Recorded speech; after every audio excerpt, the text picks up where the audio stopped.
And so begins another Friday. Happy Friday, or Happy Pi Day Friday, or Happy Drama, or Happy Andromeda, and any of all those things, whatever it is. Good afternoon. Nice to see everybody.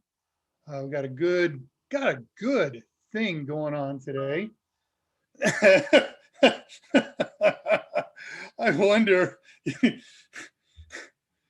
Scott is so funny.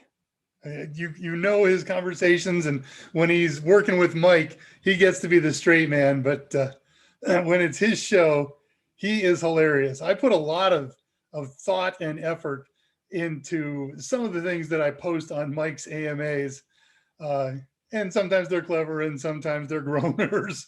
But when Scott does it, I suspect because he's so brilliant and so funny that he doesn't put any thought into these things, and it's just hilarious. So excuse me. Hey, so what do you think of the backdrop? This is, I'm here at the house, and what I've done is taken down the curtain that's usually up behind me. So this is what it really looks like all the time. Or perhaps not. I could perhaps be, excuse me, in a hotel right next to the airport in Cleveland, Ohio, of all places. I had to come back to the Midwest for this weekend and take care of some things with some relatives and do a couple of other goodies. So I packed about 2/3 of my studio and brought it in. I got in late last night and I set up the studio right quick. And then I got caught up on work for, 5 or 6 hours. That was missing. I had to drive up because I had to bring a lot of stuff up again for this other stuff, and I'm taking a lot of stuff back. So it's more practical to do that driving. And then to finally get that done. And now I'm ready to start prepping the show. Show prep is something that I try to do every night. And if I'm not doing it every night, it's because it's interrupted by something important, usually work, right? But in this case, both work and travel. I spent 29 hours in the car doing this. It's not worth the story. But as a result, I didn't get a whole lot accomplished in prepping for the show. Okay, I wasn't expecting a good deal of prep to go. And so I started working last night, and it's going and it's going and it's going. And then suddenly I hit a wall.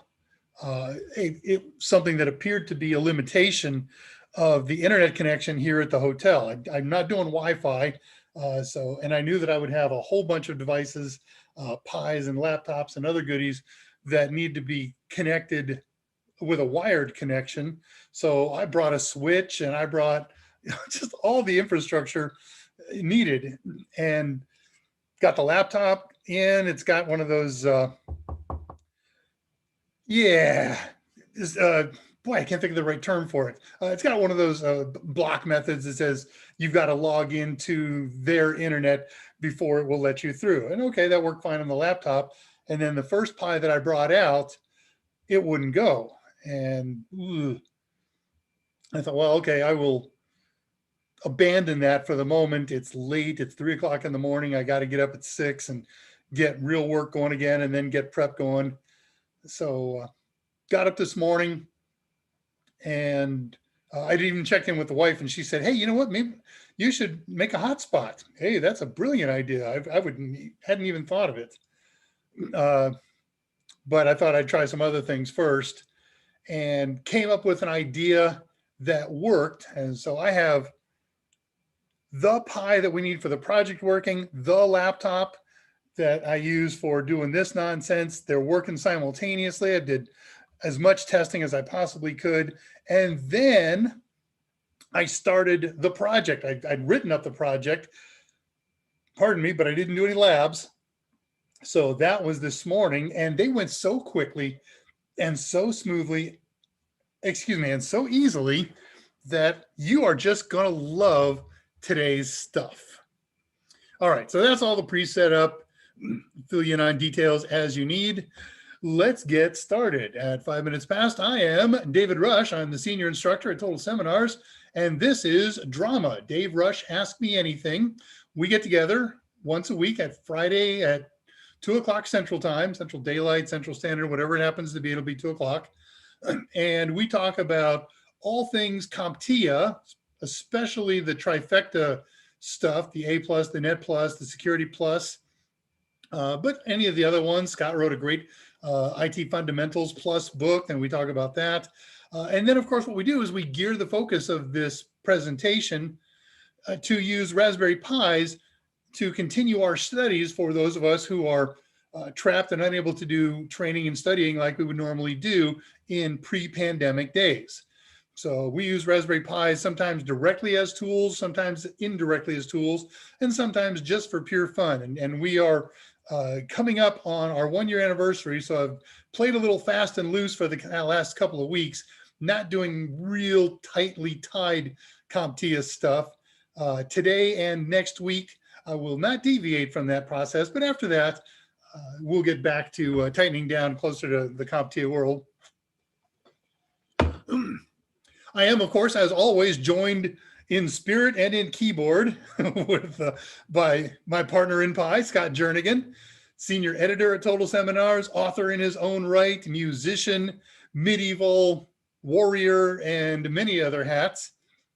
He is, with Mike, working ever so diligently on the new N10008 book. And then after that, of course, the videos that we'll do and so forth. Man, what a lot of work. He's got all of his direct reports, myself and Michael Smyer and some other folks working, researching, writing, giving to him and working with him. So, and that's much of what I had to do this week. I switched over and did research and work with Scott, and hence the lack of work on this project. But this is a side project, so if something has to give, this is what it's going to be. So Scott's here. He's working the back channel. He's working the YouTube chat, has his effective ban hammer if bad guys come in and start giving us a hard time. But if you'd like to talk with him, please, by all means, chat with him on the YouTube chat. If, of course, you are here live. If you're not here live, you're watching this on the archive, you don't want to talk to Scott directly, you don't have to. You can communicate with him or I or anybody else at Total Seminars if you so choose. Say, for instance, Mike Myers himself. I just clicked something wrong. There we go. And you can do that via email by contacting me. I am daveR@totalsem.com because I'm Dave Rush and I work at Total Seminars. You can also use my personal email to contact me if you like, drushtx@yahoo.com. Scott, because he's Scott Jernigan and works at Total Seminars, is scottj@totalsem.com. And Mike Myers is Michael M. totalsem.com. We game when there's time permitting. There has not been much of late, but if you catch me on Steam as drushtx, catch Scott as Scarheart, catch Mike Myers as Senor Pepe, P-E-P-E, then 2 words. And don't forget, if you're watching this, whether you're watching it live or on the archive, please click the like button so we can help other people find these presentations. There's good stuff in here. And if somebody's looking for, like something we're going to do today, perhaps text to speech on a Raspberry Pi, this was a good way for them to help find that. I'll have it indexed, and the more likes that we get, the higher the chances are that this pops up as the results of a search screen. Pardon me. All right. This is, I don't know, I've kind of lost track. It's either the 51st or 52nd in a series. I don't think I've missed a show in the last year. And this is officially marks the 1-year anniversary of drama. We're not going to celebrate it until next weekend. So this may be the 52nd, but whatever. It's in the low 50s, and we're celebrating number 52 next week with, oh my gosh, it's going to be so much fun. We're going to give away so much swag, stuff that you really want. All right, did that. I'm not going to repeat all this stuff that I repeat week after week after week. Yay, who said that? So it is drama. It starts out with you asking questions on whatever topic, anything goes, hopefully technical, anything but religion and politics. And after a little while, we do some news and tricks and techniques of the week, and then we get on to our presentation. Let me take a quick look at that. Yeah, okay, good enough. So let's go see what's going on with everybody here. I see a movement on messages. Hey, it's a good turnout so far today, too, for this point in the show. So greetings, Tallowit. Good morning in Hawaii. Wow, I'm looking very fuzzy at myself here. Let me, the hotel is just giving me the barely minimum recommended speed. It was really great last night at midnight, but now it's showing up a little bit fuzzy. I'm not going to do anything to change anything. Deal with me fuzzy, just pretend you're a little bit hungover, and we'll hope that clears itself up. I suspect it would clear up if I did a refresh on my screen, but again, since I'm dealing with all the variables of the hotel, I believe I shall pass. Andre de Goyert is here. Good evening and good afternoon, and no, it's going to be good night for you, huh? First like of the day. I had the first like. I saw you come in and I said, oh, click. And Scott is here, welcoming all to the road show. Patricia's on the road. Yeah, I know, it's fun. I've seen Mike do on the road shows, and I watched and learned some things that I might be able to do a little differently, a little worse, maybe a little better in some areas. So here we are.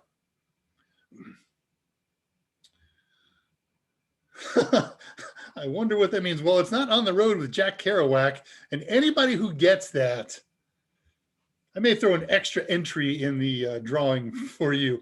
By the way, with respect to the drawing, last week I was supposed to get started sending acknowledgments to everyone. I didn't. However, one of the events that was slated for me to participate in tonight has evaporated, so I will get totally caught up on all those things. I tell you what, I'm going nuts here with this fuzzy look. I'm going to do a refresh on this screen. I don't know if it's going to fix, but it means I don't get to see posts and messages while it's refreshing. So in the meantime, specials are back. So we got Q&A special deals. We've been doing, this one is so exciting for all of us. We never get to do specials on eBooks. Even before they went away, we weren't doing eBooks. We had all the other ones that you're used to. So, hey, that's come back and it's nice and fuzzy. Man, so it's fuzzy. That's the hotel connection. So be it. So we've got two specials, basically, when you get down to it. 50% off bundles. We've got the A Plus or Net Plus bundle. Each bundle is made up of the respective ebook and the Total Tester bundle. So A Plus Total Tester and A Plus ebook, or Net Plus Total Tester and Net Plus ebook. They're already cheap. Total Tester is just insanely cheap. I didn't look at the price of the ebooks, but I know that we don't marks things up on this kind of stuff. So the code, in order to get these wonderful discounts, 50% off already cheap, is giving them away. We lose money on every sale, but we make it up in volume. Always love that one. Go to TotalSem.com, fill up your basket with swag, including those bundles. And don't forget, we got other swag out there. And then when you're ready to check out, use the code 072621. That would be July 26th of 2021, Monday of this week. And you will get 50% off the bundle in your basket. That's good through this Sunday, August 1st. As always, I do not know what time. Hey, I'm back. I guess I could put that up on the screen. And Scott has posted it at time 2:13. So you can just see it from there. But I'm bringing it up because I like it. There we go. Put that there.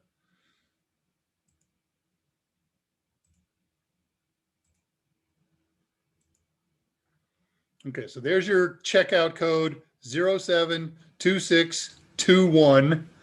I got a theory as to why we switched back to numbers instead of words and numbers. There's a case issue, I think, that happens sometimes. And people say, should I initial cap or mix it? And our system allows us to only put in the exact capitalization. So we'll put in 4 or 5 or 6 different common iterations, but still some people come up with, I put a capital L in the middle of it. And gee, we never thought about doing that.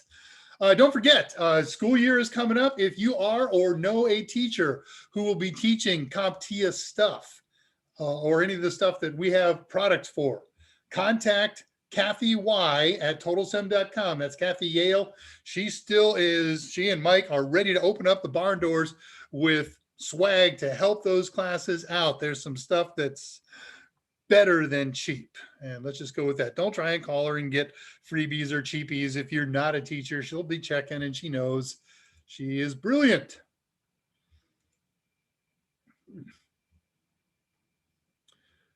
And always, as always, we do projects that sometimes mandate Raspberry Pis and sometimes don't. Today's project is a text-to-speech thing. You do not need a Raspberry Pi to do this. You can do this on any flavor of Linux.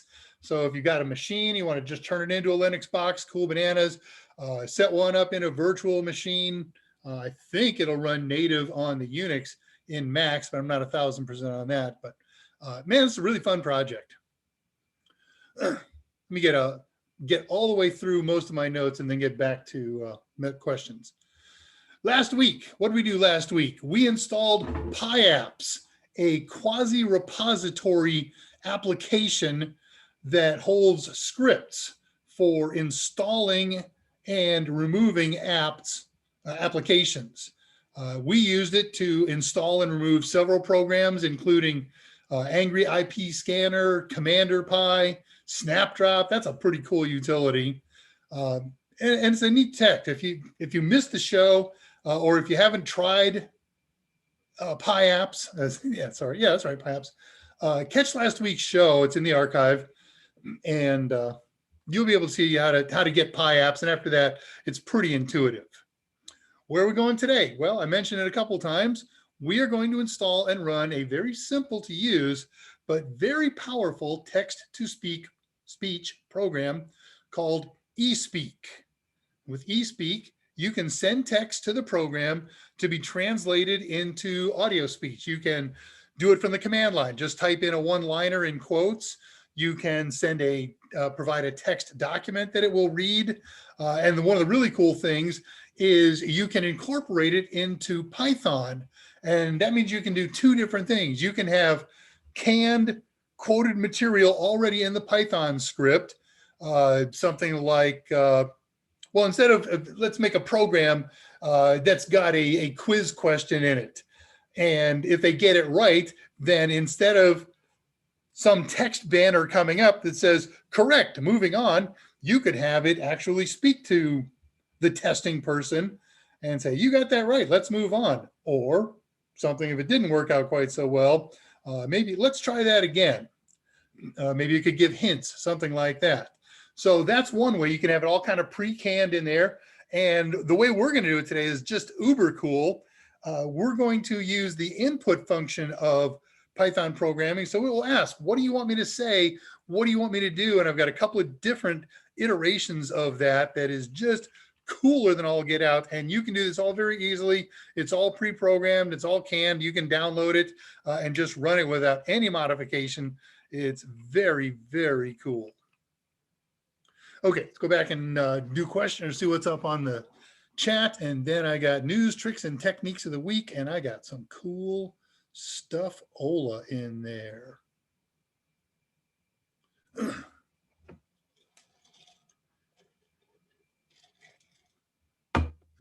Yeah, time for shopping. Thomas Cole, I'm ahead of myself, but what the heck just happened there? Oh, there it goes. Okay.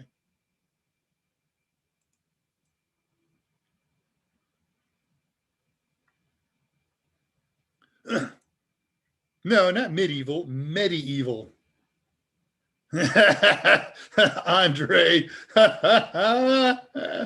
Yeah, Tullowit, I turned off the air conditioner. It is the usual jetpack bad enough that I'm right here on, I am so much on the airport property. I'm actually at the end of the runway. When they throttle up, I get heat burn on my face and the windows bow.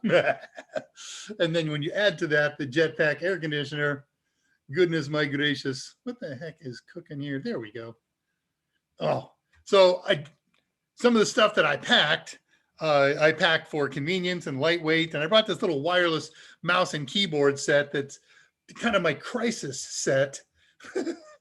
It lacks quality. I have to push the keys really hard on the keyboard.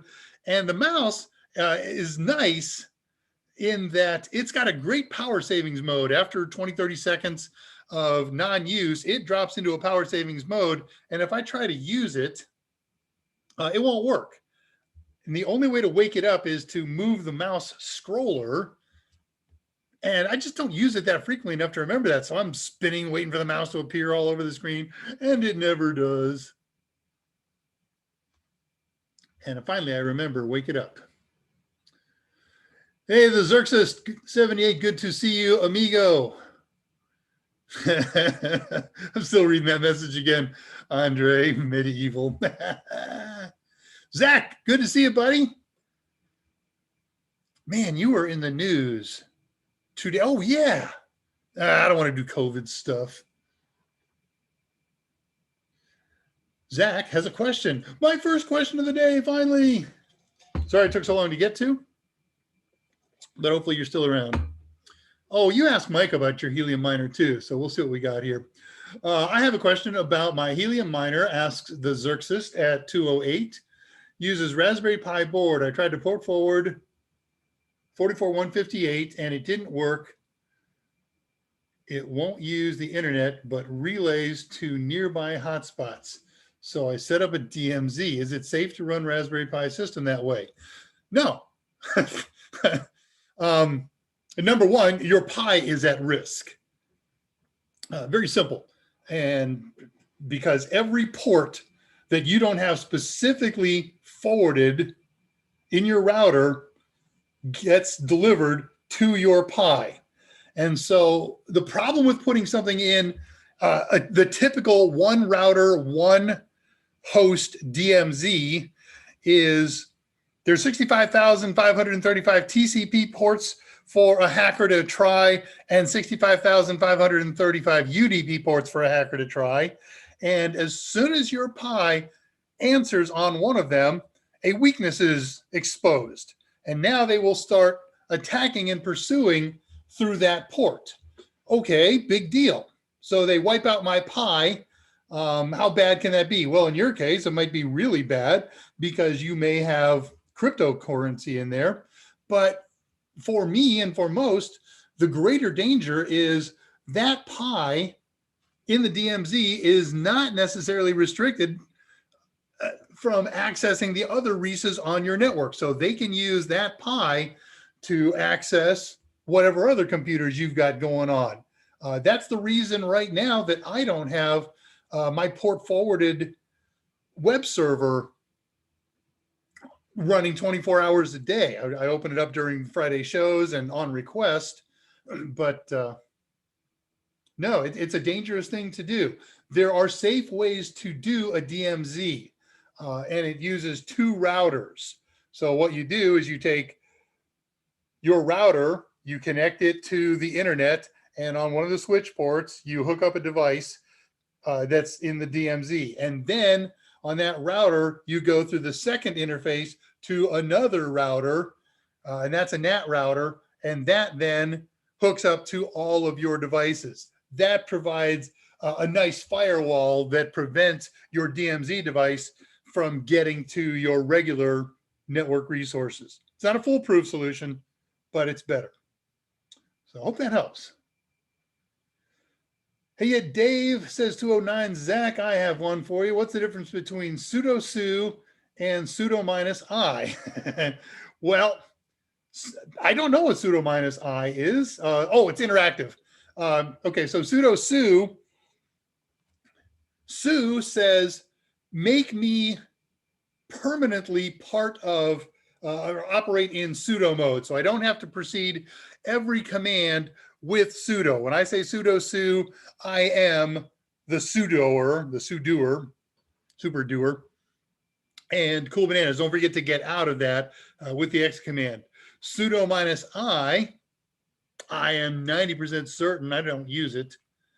I believe that is interactive and says, it checks to see if you want to do it with sudo powers every time you run this, but I am doing a quick bit of research here just to double check myself.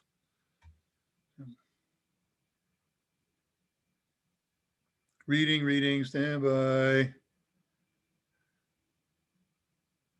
Oh, heck. I'm doing it the hard way. We'll do this together.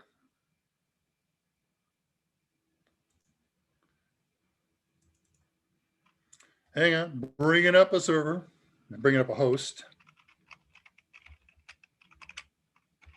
Yes, I brought 4 Raspberry Pis on this trip.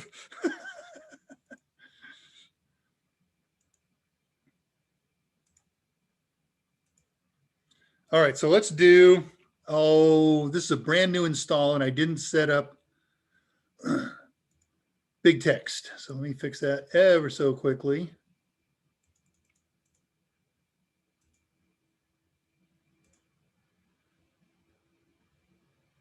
All right, that's a little bigger. So how about sudo minus help?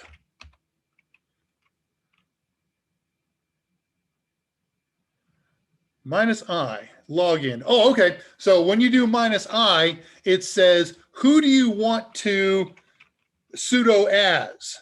So by default, if you're logged in as a supervisor, super user is the right term for that. I don't want to exit. But you still need sudo sometimes when you're doing that. So you sudo it or you sudo su it. But let's say I don't want to use the sudo powers of the Pi account that I'm normally logged in as. I want to use the super user powers of a different account. So you sudo minus I and it says, okay, who do you want to be when you're using all of your superpowers? I think, no, okay. All right. So sudo su just means from a practical standpoint, you don't have to put sudo in front of every command. Sudo I means identify which super user you want to play. Man, good questions. Off to a good start. I like that. If you use one, can save in a different location than the other. That's right, because if I'm using Pi, my home folder is home Pi, and if I sudo I and I use root or some other super user, it's going to save things there by default. And of course, you can always change that. All right, moving on. 219, Andre, I bet people walking outside Dave's room must think he's nuts. You know, I was terrified. I won't turn the camera around because it's such a nightmare of a setup here. But there was a thing in the news 2 weeks ago or so. Guy goes to a hotel in Chicago. And according to him, he had gone to the firing range before this trip and didn't unpack, just threw his bag full of guns in his stuff and checked it and took it to the hotel. And it was all hanging out in the hotel. When the maid came in, the phone call started. This guy's got a boatload of guns and ammo here in the room. And, you know, whether it was an intentional thing or something malicious due to happen or what he said, so be it. But it means that hotel staff, of course, are being rightfully diligent. And so I wondered, are they going to come in and they're going to see this thing? That's kind of how they caught the Unabomber, with a lot of broken cut wires and solder blobs around his cabin. And then as I got in, I got my handy dandy little check-in paperwork that says, by the way, it doesn't say this part, but I think this is the reason. There's employee shortage all over the country. So in the interest of conservation, we're not going to be providing maid service or make beds or bring you fresh towels or anything like that. You're on your own. Call us if you need something, or bring us your towels and we'll trade you in. So I thought, okay, well, that's good news. There'll be no housekeeping staff that's going to come in and panic when they see all this techno set up. Happy Friday, Denoden. Cool. That's a, if you've been here before, I've got the memory of a hungry gnat. So I don't remember. Welcome back if you're back. And if not, welcome to the show. And for anybody who's coming in new, there is a Discord server. And Scott, if you're listening, if you would be kind enough to post the Discord links, that would be great. It's not ours. It's not owned and operated or run by Total Seminars. However, it's called the unofficial Total Seminars Discord channel or Discord server. It was set up and operated by our good friend Jose Braden and his moderators. I don't know all the moderators. In fact, I only know one of them, as I don't get deep into the operations of it. But Tulowit, who is here right now, one of the moderators. And Scott will post a link up there if he's half listening and he's writing while we're doing this.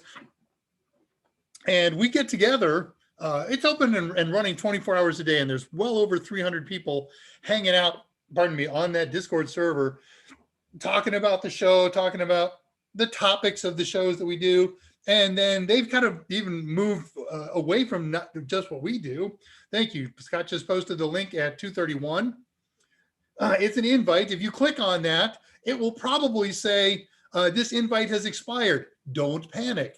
Just stay on that page and look around. You'll see a button that says continue anyways. Pardon me. And you'll get in. And so they've got forums there all over the place. There's Kali forums and Linux forums and study forums and Raspberry Pi forums and computer tech support forums. And you get the idea. Wow. This hotel link is really doing amazing things to me. My playback on video is about a minute behind what I'm doing. So do I want to try and refresh it again? I'll do that after I do this. All right, so join us and the guys at the end of the show where we go live. We bring mics and cameras, and we hope you'll do the same thing. And we can converse. Scott and Mike won't be able to make it on Fridays usually, because right after the show, they have the meeting with the publisher to give them progress reports and get beaten for too much progress. I went on Discord. I'm a newbie, Guppy, and you folks were very awesome. Awesome. Thank you, Catherine. Yeah, they are great folks there. They're, in my experience there, and I've been there since the beginning, or was there in the very beginning. There has never been somebody who came on where we said, man, I wish this guy or lady wouldn't have come on.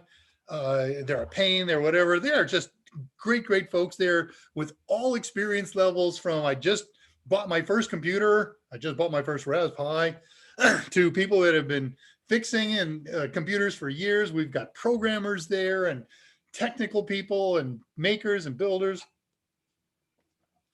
Okay, I think I have a theory on fuzzy.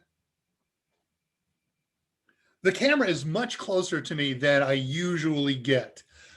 So I think there may be a partial focus issue. Buzzy is better than not seeing, huh? Is it buzzy or fuzzy? All right, well, I do apologize for that.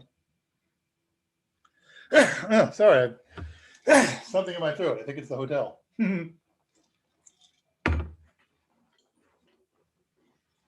All right, let me get back to notes. This is, if you're watching live, July 30th. That means tomorrow is July 31st. Does that ring a bell with anybody? Security Plus SY0501 retires tomorrow. Like our specials, I have no idea what time, and if you held off until tomorrow, I think you're really cutting the wire too tight, and you maybe wanted to do it today. And if it didn't go well, then you got tomorrow, at least sometime. The curtains are fuzzy too. Yeah, you're right. Yeah, well, again, but that's autofocus. Whatever. It is what it is. So tomorrow, Security Plus is going to retire. If you haven't completed it by tomorrow, you get to start over with SY0601, which is, Scott and Mike have written a fantastic book on that. I've been reading it. I did very little research with them. They kind of did their own thing and didn't involve a lot of folks here at the company. And so I'm reading it. I'm watching the Udemy course with Mike and Dan LaChance, and wow, man, it's good stuff. I was very involved with it in the beginning, helping do the objectives and stuff like that. But after that, whoosh, gone. More news next week is the anniversary show. And Scott, if you would be so kind as to post the how to enter, this is going to be the last time you're going to see this before the actual show, other than the places where we're doing announcements. We got announcements all over the place on the Raspberry Pi forums, under groups and announcements. We've got it in one Reddit forum. I've got it in, I've got a week old post in LinkedIn. I'm going to do a fresh one tonight. It's going up on company websites. Mike posted it on his LinkedIn, one or two other places.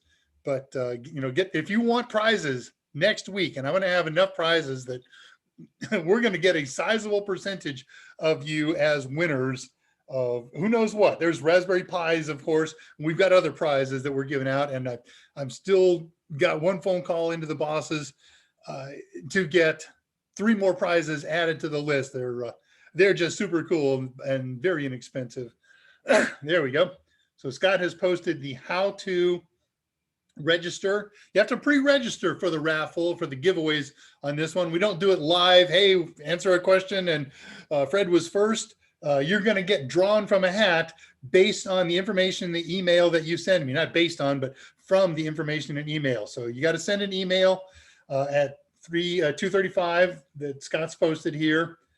Send an email to P-I, at totalsem.com and give me 4 pieces of information: your email address, your YouTube or Google name, first and last name, and your mailing and your shipping address, mailing and or shipping address.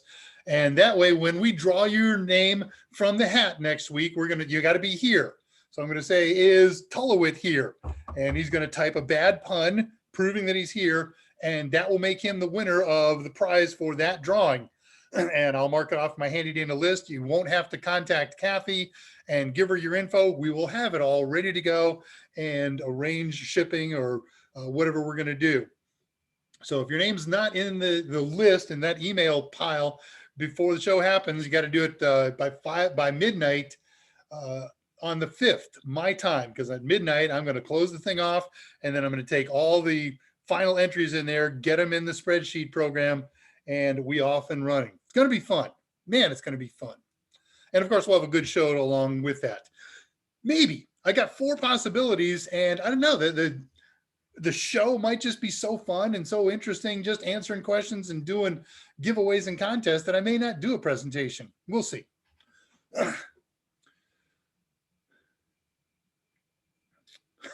We haven't banned anyone on Discord yet, but Tullowit always has the ban hammer within reach. Good to have the power, you bet. I missed your comment at 228. I'll go back. I think I did. 228. When I did sudo I assume you mean -I, only go to root through unless that's only because I have default Kali. Right. So unless you've made other accounts on your Kali system, then there's nobody else that you can go to.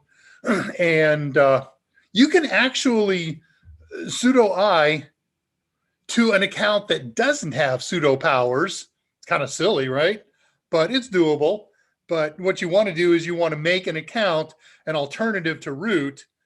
And then in addition to giving it superpowers by putting in the super user group, that's it. You put it in the super user group, and then when you sudo it, then his powers will work.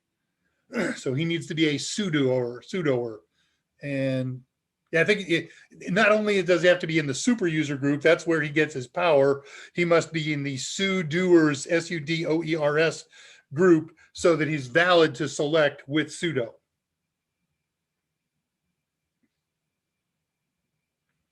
Reading questions.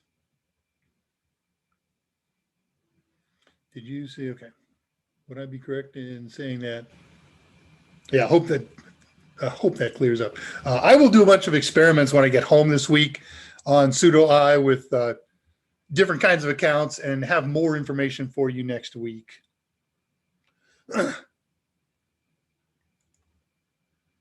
going to do this one, Scott, just in case there's any issues, and I want to make sure nobody gets in trouble, and if they do, it's me. The secrets are out.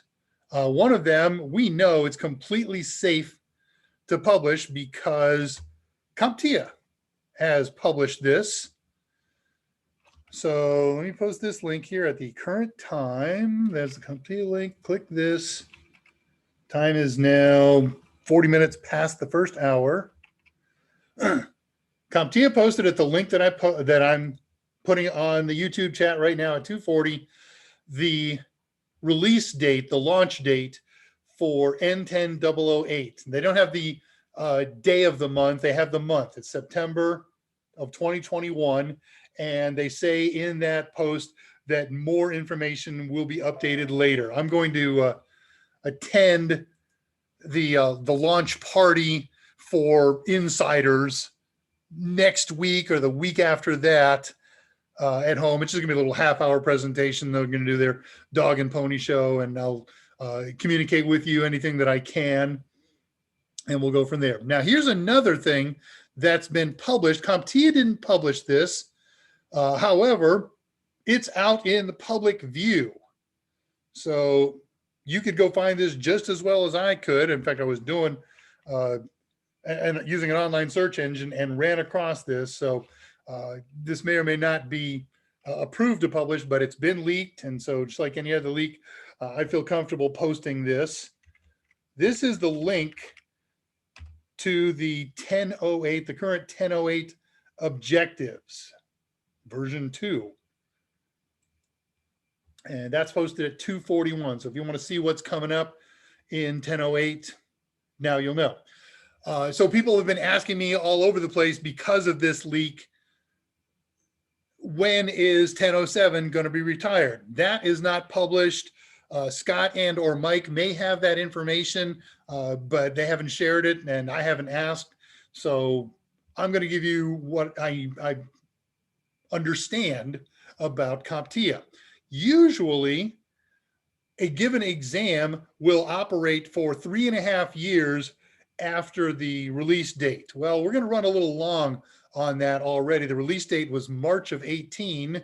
So March of 2021 would be 3 years, March, April, May, June, July.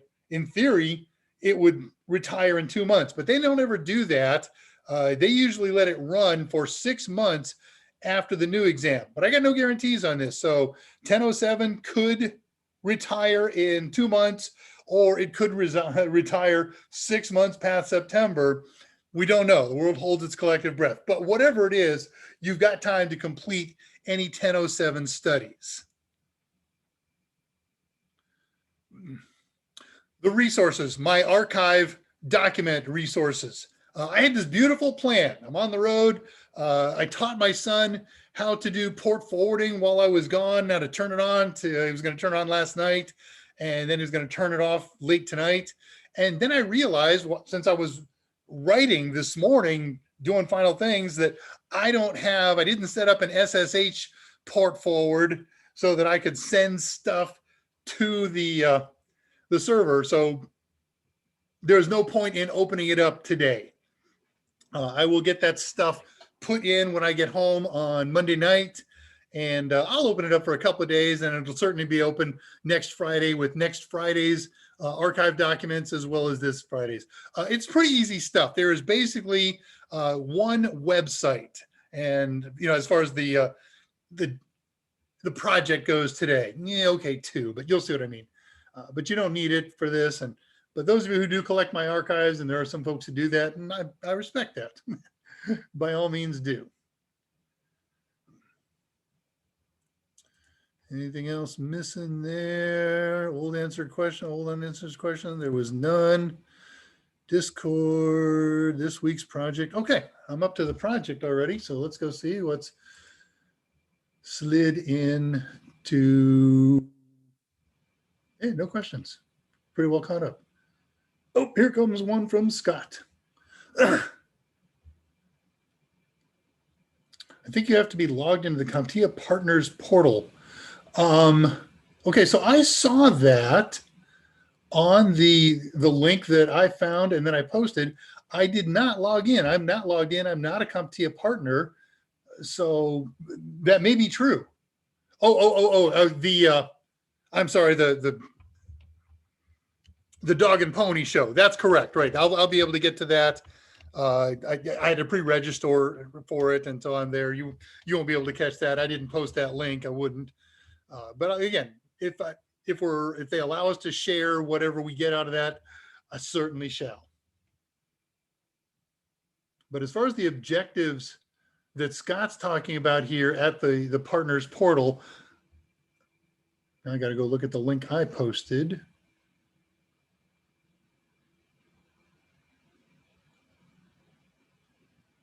Objectives published on the partners CompTIA.org. Yeah. So I am not a CompTIA partner, and I was able to get it. So if you can get there, cool. If you can't get there, you can't. But somebody will have, could have, should have, would have leaked it, I'm certain. Okay, let's see who I missed. Thank you, Scott. Navy Bliss. Greetings. I've seen you many times over on Mike's show. Do I share my A+ certification on LinkedIn with Credly, or do I post my PDF certification? There is a field in LinkedIn, and I don't do this. I have let all my CompTIA certifications expire. I'll explain that in just a minute, why that has to happen. Pardon me. So no, don't post your PDF. Use the internal link, and they will ask you for your CompTIA account name and your password, and they will log into it, and then they will show your accreditation, your certification. So there are so many people who do pass reports. I don't keep track of them all. I apologize for that. So remind me, Navy, which cert you most recently got, or which ones you have. You can do it with Credly, right? When you click it, it'll say share. There you go, and you can share to LinkedIn. Okay. Thank you, Zach. Beauteous. I'm going to do this refresh one more time before I get started on Le Projet. There you go. It takes you to the LinkedIn site, and you fill in your details there. I like that better. You don't want to give credentials to this site to get to that site.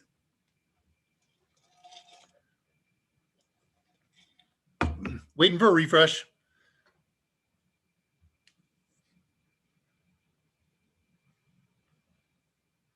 Yeah, nice turnout for today.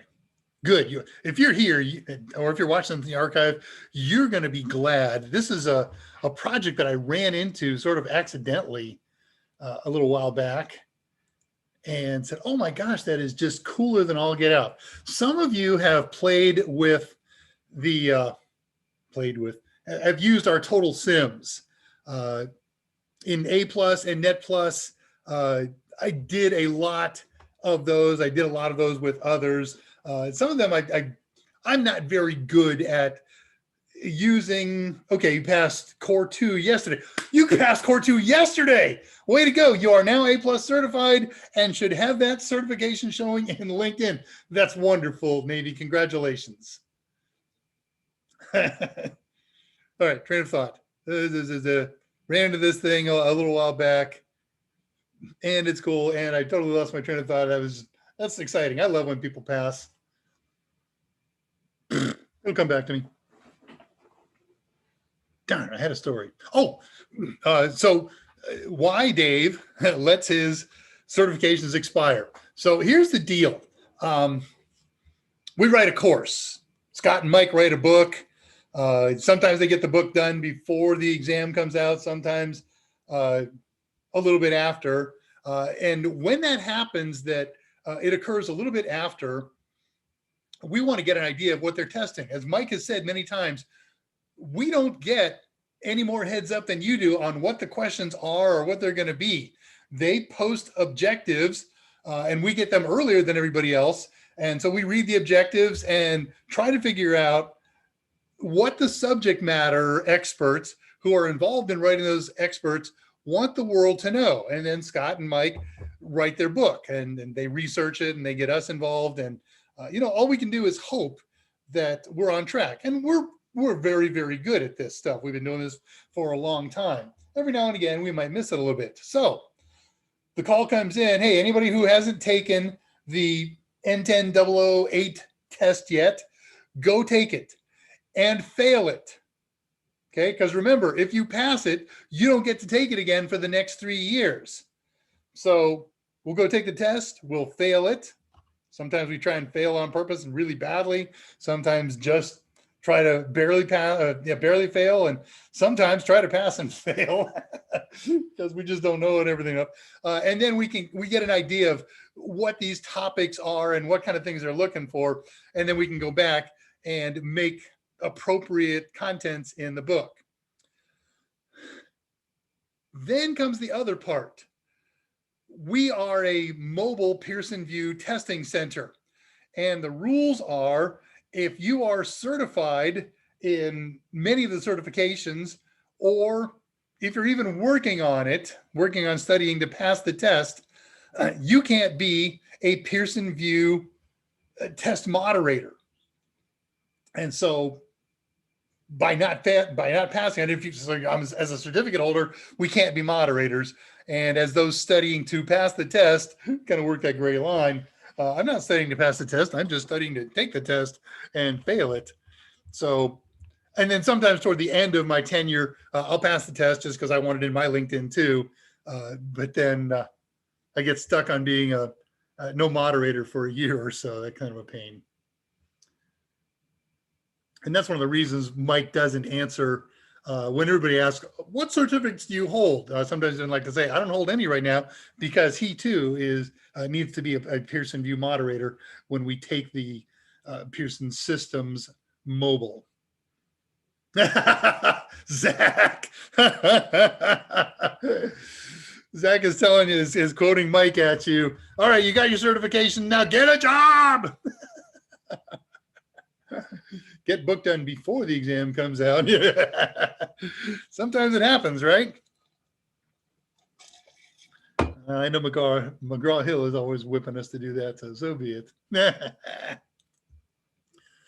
All right, well, let's get fired up on the project then. We're going to use a super simple utility called eSpeak. It's in all the major repositories. We don't have to make anything, compile anything. It's just going to install out of the repository. And there are 2 installs to really maximize this thing out. And they are 10 seconds each. Now, there's also the creation of a couple test files that you kind of sort of need to do. They're copy and paste. I'll show you how to do it. It's really cool. eSpeak is our utility that we're going to use. And eSpeak has the ability to operate in many modes. Straight from the command line, say the following thing, and you type in textually what you want it to say. Read the following text file, and it reads it. Again, hard-coded into a Python script. And okay, there's a line that says, you answered that question correctly. Or do it interactively. Have Python ask for input, you type the input, and it speaks it. Now, there's also 2 kinds of Python input. One is it understands numbers, and it understands numbers. Let's just go with that. And it also understands text. There's 2 different kind of things to deal with that in that environment. And there's more to it. Not only does it say things, but you can control how it says things. For instance, what language you'll be using. What accent you'll be using. That's kind of fun. Pick one language and pick an accent from a different country or region.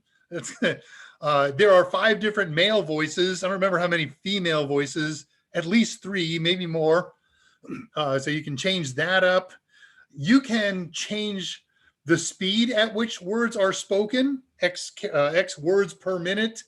And you can also change the spacing between words. Man, that is really useful. If you want to use this as a teaching or a learning tool, when somebody speaks something very quickly, ouvrez le porte, right? Now, if you speak French, you understood that very quickly and very well. If it's the first time you've heard French or just started learning French, while there was only 3 words there, it comes up pretty quickly. And so wouldn't it be neat if we could have this thing teach us phrases, open the door, ouvre, space, space, space, le, space, space, space, pour.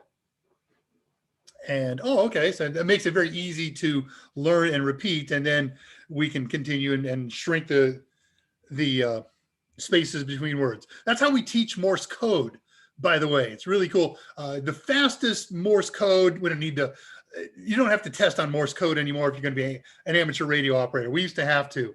And the top speed that you had to learn was 20 words per minute. And so you've got Morse code formation where you can make a character at 5 words per minute or 20 words per minute or 50 words per minute. So it can sound very slow. If you want to learn K, you can form K at 5 words a minute. Da, da, da, da, da, da. Or I can say K at a much faster clip. Da, da, da, da, da, da. And so what we did is, and what we do for those people who still want to learn Morse code, is we teach it with the characters happening very quickly, 20, 25 words a minute, da, da, da, da, da, da. But we do the spacing between letters at 5 words per minute. So instead of saying, here comes a phrase for you, best bent wire / G. Now, if I do that at 20 words per minute characters and 20 words per minute spacing, it comes up like this. Okay,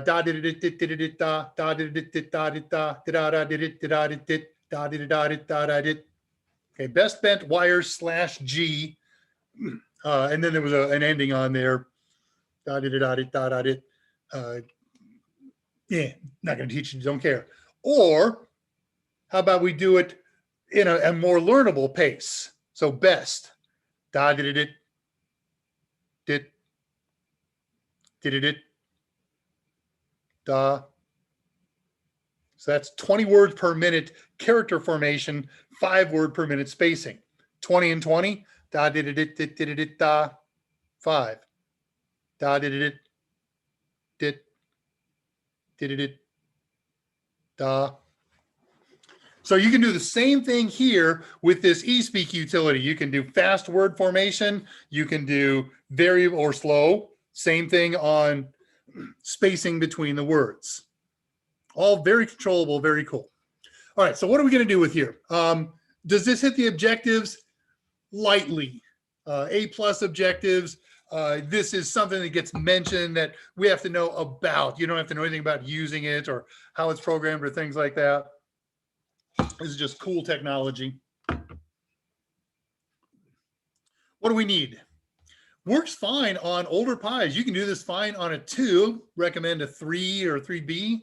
I did one based on what I bought or brought. I just grabbed a handful of Pis, and when I dug out of the kit last night and started assembling, I had a 4B here with 2 gigs. I grabbed a pile of micro SD cards, and then when I looked at this one, I said, oh, there's a micro SD card in there. I'll just use it. I haven't used this Pi in a while, so I don't know what was on it. I think maybe Kali, but I just smoked it and did an install. And then I looked at the size of the card. It is 16 gigs. So you don't need a big card to do this. Obviously, the more languages you wish to save, the more storage you're going to want. It installs English by default, and you can install other supported languages. I did this with a fresh install of Raspberry Pi OS. It's current, it's updated, it's upgraded, and I did it this morning. You're going to need an internet connection so you can do the installs, and you need a tutorial. So I got two tutorials. Scott, if you would post those both, I'm going to put it up on here. There we go.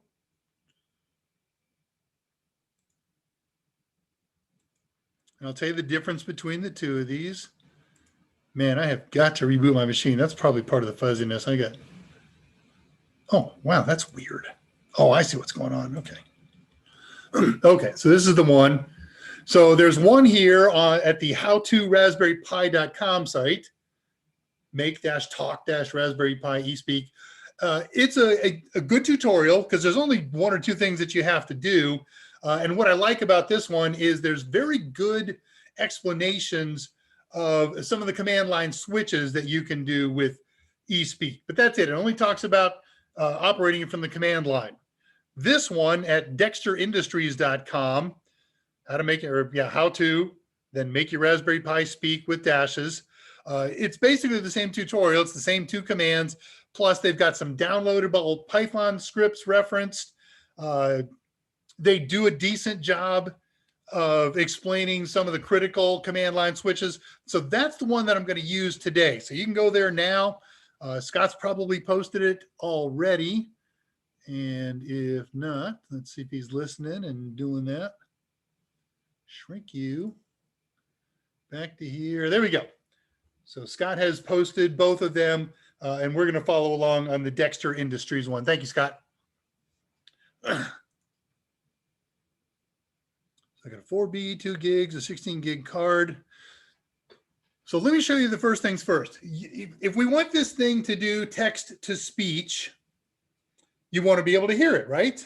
And there are 2 default audio outputs on a Raspberry Pi.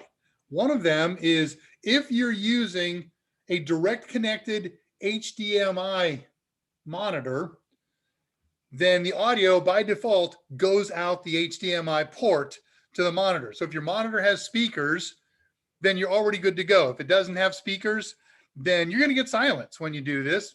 So some monitors have the ability to plug in regular speakers or whatever. The other way to do this is your Raspberry Pi has an audio jack, an AV jack. This is actually audio video, comes out of their composite.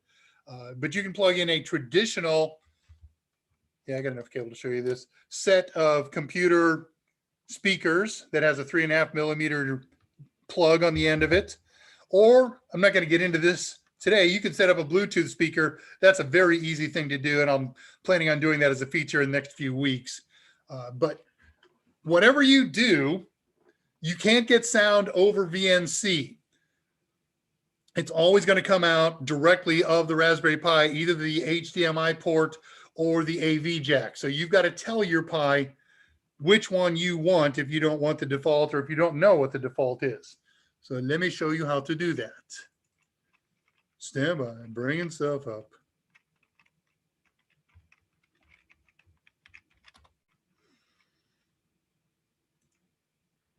Up and share.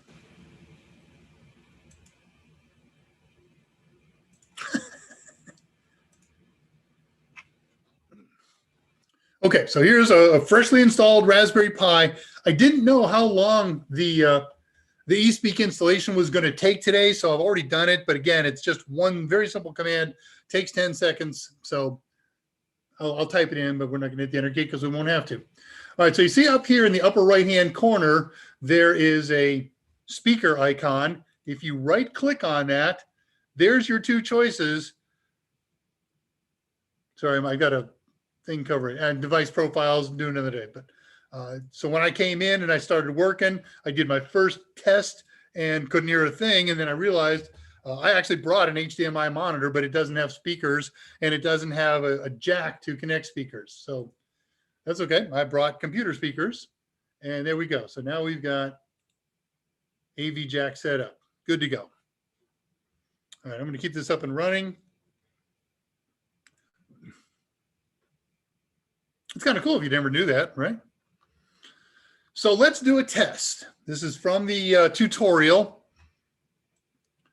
And we're just going to test our speakers. I'm not sure how loud this is going to be in the mic. I got to set it up pretty high at the moment. So I have a speaker set up right next to my microphone. Oops, that's not going to work.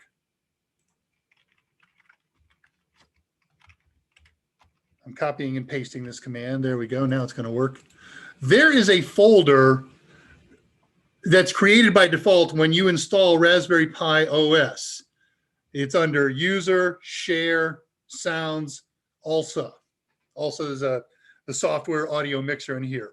And what we can do is we can use the audio player that's also part of the Raspberry Pi installation. So you can do this without doing anything else, just a fresh Raspberry Pi. And what this will do is it will play all of the sounds in that folder. That's what the star means. So let's hit the enter key and see what happens here. Get my hands on the volume in case it's really loud. Enter. Front, center, Yeah, front, pretty good. left, front, right. Rear, center, rear, left, rear, right. All right, I don't know how long side, it's going to go. Left. There, I'm just going to Control C. Let's see how many things are in there just for hoots. Thank you, Scott.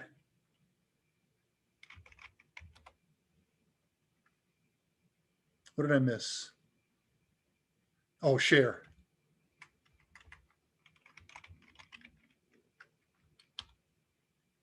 Okay, well, it looks like we were almost done. There was only, what, 5 and 4, 9 sounds in there, but slick. All right, so it works. So I'm going over to the tutorial right now. I'm just going to kind of follow it step by step. I'm ignoring all the steps about how to do a fresh install and how to do an update and an upgrade. We've done that zillions of times. If you need to, go back and look through my old notes and old shows. And if you really need to and you can't find it, drop me a note. I'll send you a link. I guess I will do this. I'll show you the page and show you one thing that I'm going to modify a little bit. It's okay. Nothing needs to be modified, but there's one thing that they don't explain very well if this is new to you. So let me stop this share.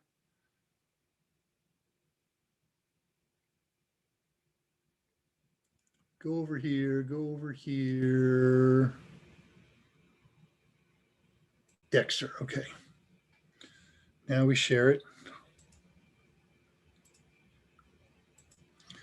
Okay, so here's the Dexter Industries tutorial, and you can see they basically started with that same thing. Here's the test of your speaker system. And then the next thing that they want us to do is sudo apt or apt-get install eSpeak. All right, I'm going to dump out of there. I'm going to do everything now from almost everything from the Pi.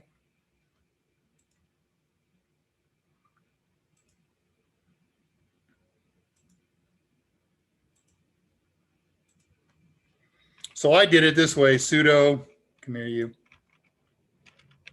apt install eSpeak. Won't hurt for me to run this right now because there's nothing that's changed. So what the heck? We'll watch the whole 10 seconds. All right, well, if it was a new install, would have taken 10 seconds. So cool, that's done. And I'm going to recommend that you go out of order here and you do the other install step right now. It's a few lines down.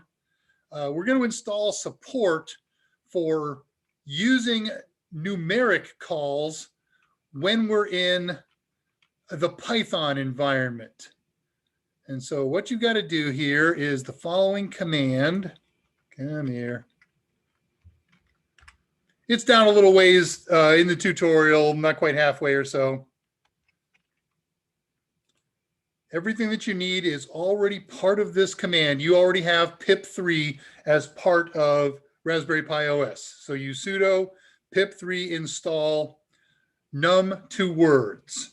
And that will allow Python, which can already work with text just fine with the with what we've installed, but it also allows it to work with numbers. Okay, cool. That's all the downloading that we're going to do. Let's go take it back in order. Got to go back up a little bit here. So we tested the audio system. We've installed the eSpeak utility. Takes 10 seconds. And after it's installed, let's give it a simple test. Now they just say this is an example, but this isn't a test. So when I first did this, I said, I'm going to try that as a test and see what happens. The voice, the default voice is very mechanical. It's got a slight British accent. And you got to kind of know with the defaults what you're expecting to hear, because it leaves something to be desired. All right, I'm going to max the volume here. I'm going to paste this in.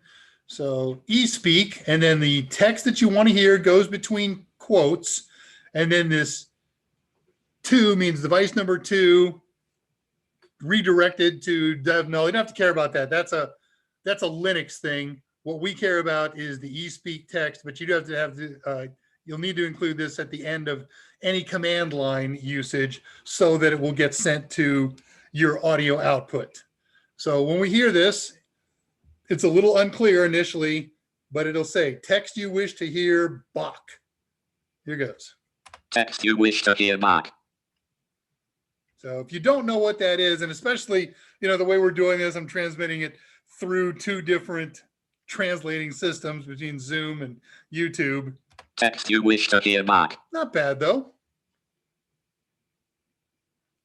And then the other example, the one that they did, they just want to say hello world. All right, so I'll just edit that line and we'll do everybody. That's the first thing you have to do when you make a new program, right? You got to say hello world.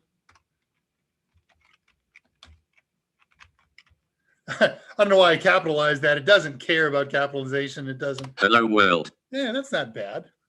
At volume. Nice, huh? So just straight from the command line.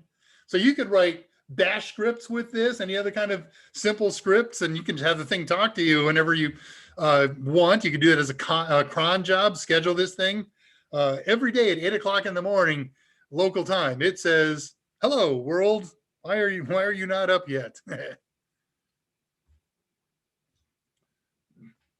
Okay, now we've already installed the support for numbers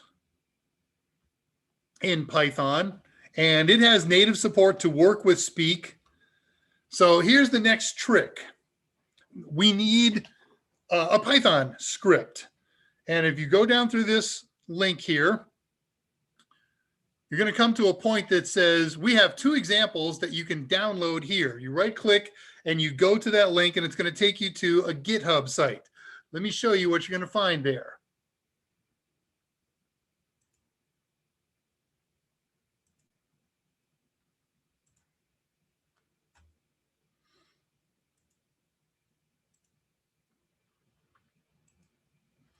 All right, here's the GitHub site.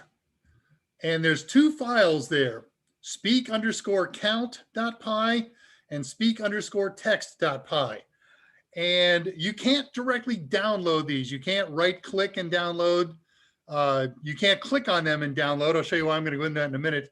You can download all the files here in this Git, if you like, by selecting code here and download zip. And then you'll have those 2 files. And then what you do is you just put those 2 files anywhere in your Raspberry Pi. I would recommend initially your home folder, whack home, whack Pi, something like that. But here's another way to do it. So I'm using Windows to work with this. So I'm going to click on the Speak Count Pi, and here's all the code. And what you want to do is you want to copy it. So highlight it all.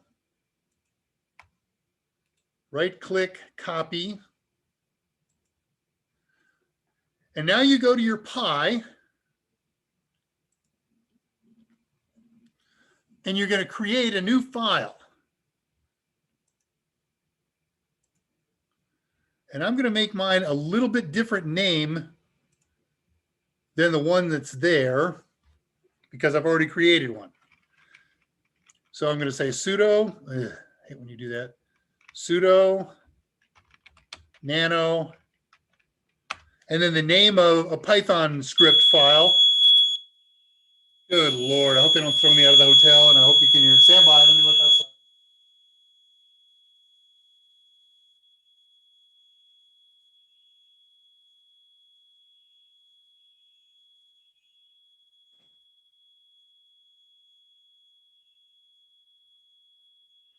All right, they may throw me out of the hotel. I got a fire alarm. Oh, good, they turned it off. Woo-hoo. Okay, so I'm going to create a Python file. Sudo nano, name of the file. I'll call this one text underscore speak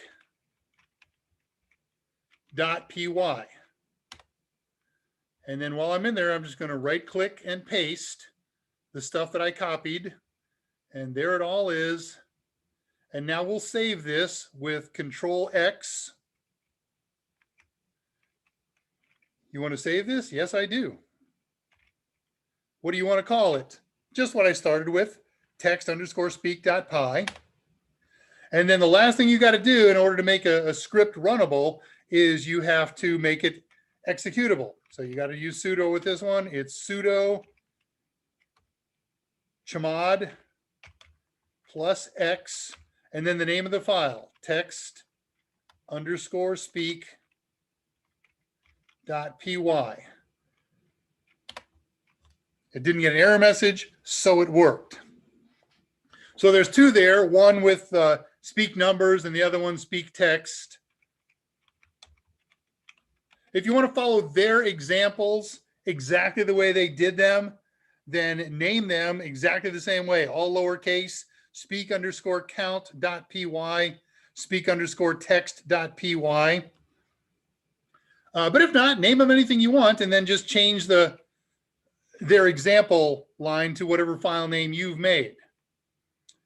Okay, back to the page, to the web page. Using Python to make your Raspberry Pi speak, we've got the two executable Python scripts. Rolling a little further down, we've already run our sudo pip3 install num to words. The download and installation on that is 10 seconds. And you now have everything. You got two good sample practice files. And the nice thing about those files is they're very easy to edit and understand. You don't have to speak Python to figure out what's going on in Python and be able to change things. That's kind of cool. So let's give one of them a test. What we're going to do is we're going to say sudo Python. They use Python 3 or just Python? Let me see that note here. Python 3, okay. And then the name of the Python script that we want to run. So we'll do text. Oh no, they did numbers first, didn't they? This is kind of cool. Oh, it doesn't matter, does it? So speak underscore count dot py, all lowercase. And this one's slick because what he does is he prompts you. The program is designed to do a countdown for you. So he prompts you from what number do you want to start counting down? So we'll enter on this and we'll put in a number. They did 5. I'm going to do 7. Ooh. Okay, handle on it's going to use the default voice again.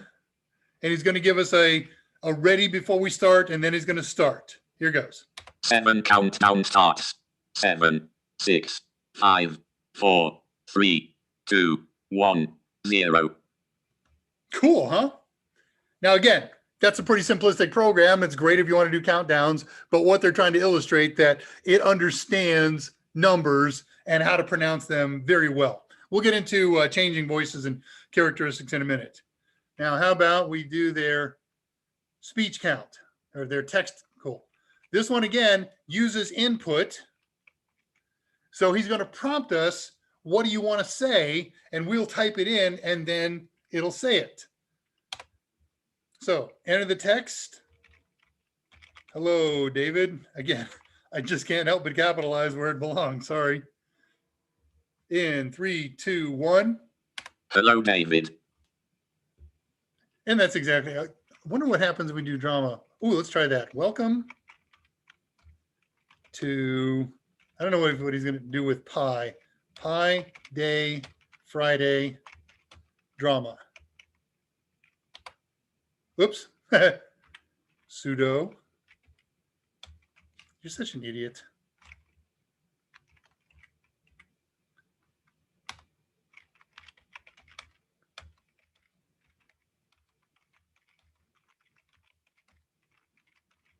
Welcome to Pi Day Friday drama. For the win. I love that. Okay, so we can operate from the command line just by saying eSpeak, our text in quotes, and then the to output null device. I'm not going to do it because I don't remember the exact syntax and I don't want to look it up. I haven't showed you how to read a text file. I'm not gonna. It's very easy research. And we've got the ability to make eSpeak calls within Pi. So now what we're gonna do is just mess around a little bit with voicings and speeds. Wrong document there. There we go. Over to the website. So modifying the voice. I don't know why they do this in this order. I would have started with changing the guy voices, but okay. So accents and languages. -V is the command line switch that we use to specify the voice file names. If we're going to do it in French, it'll be -VFR. If we're going to do it in English, -VEN-US. There's EN-UK, and then the text and so forth. So it's been doing the British accent by default, slight British English. So let's use their example. I'm just going to copy and paste it.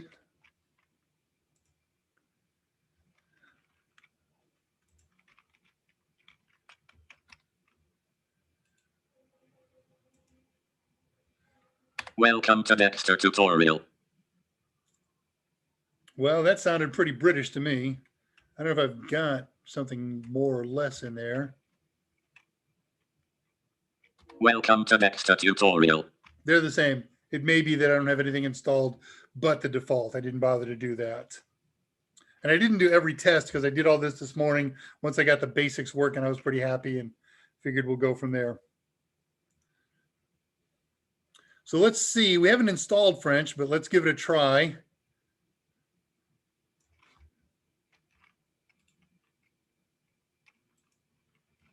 So eSpeak -VFR, and then they wrote it in French. This tutorial of Dexter. Welcome. It makes you welcome.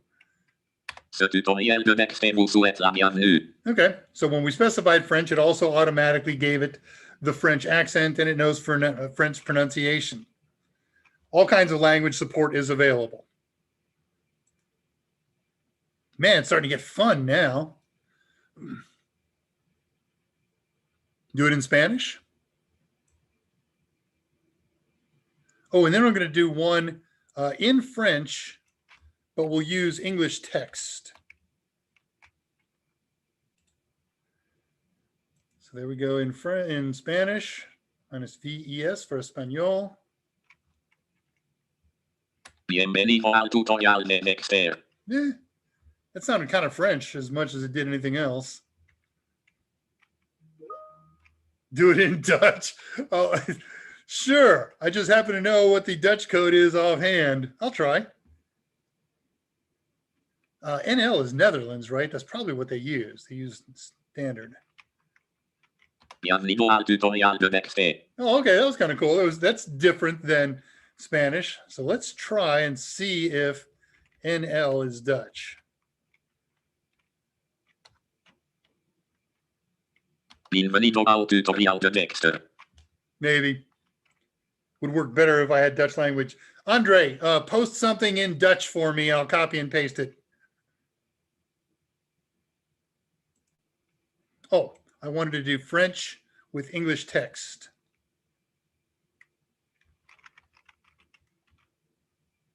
Oops. My very creative keyboard.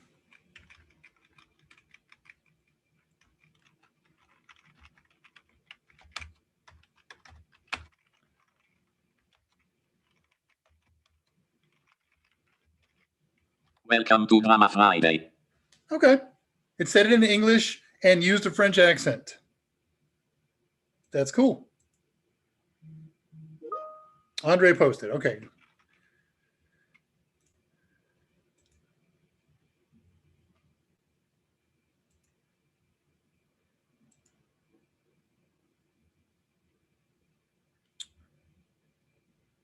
Ooh, I like that. I wonder if adding punctuation is critical. Let's find out. Copy that.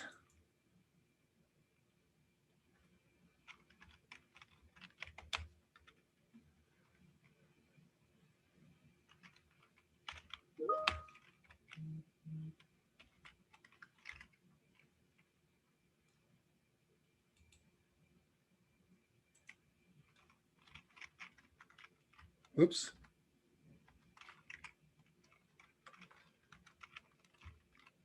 To redirect whack dev, whack null. Wat wil je dat ik schrijf?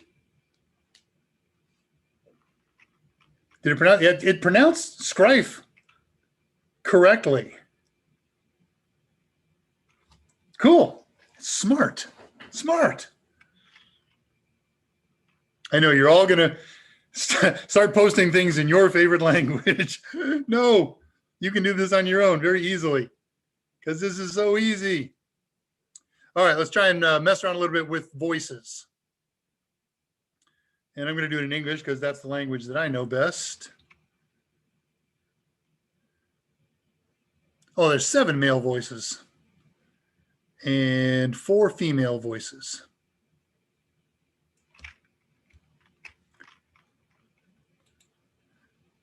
So I'm going to modify this one a little bit. We've been using the male voice initially, so I'm going to stick with that. M3. And we'll make this drama.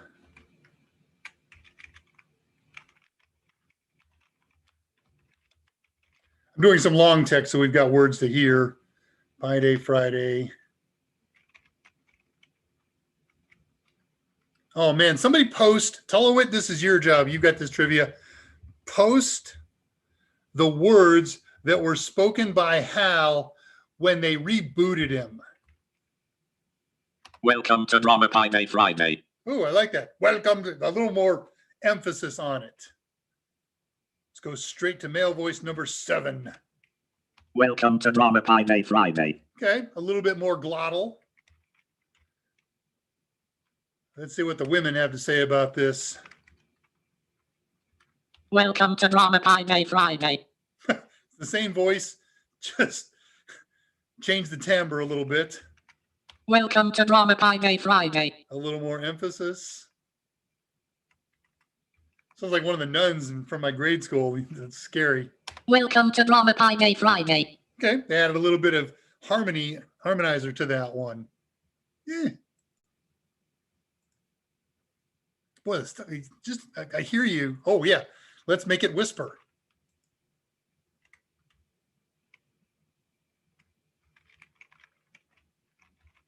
Welcome to Drama Pi Day Friday.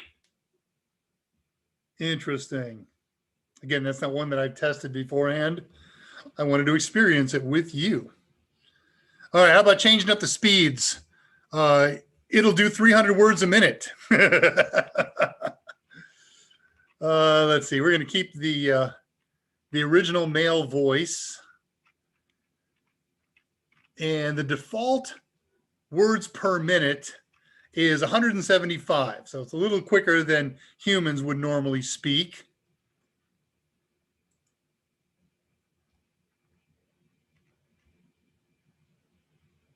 Okay, I like that female voice. So let's slow it down first of all to its slowest possible value, minus S, 80 words a minute. Welcome to Drama Pi Day Friday. Or how about speed it up a little bit? Oh.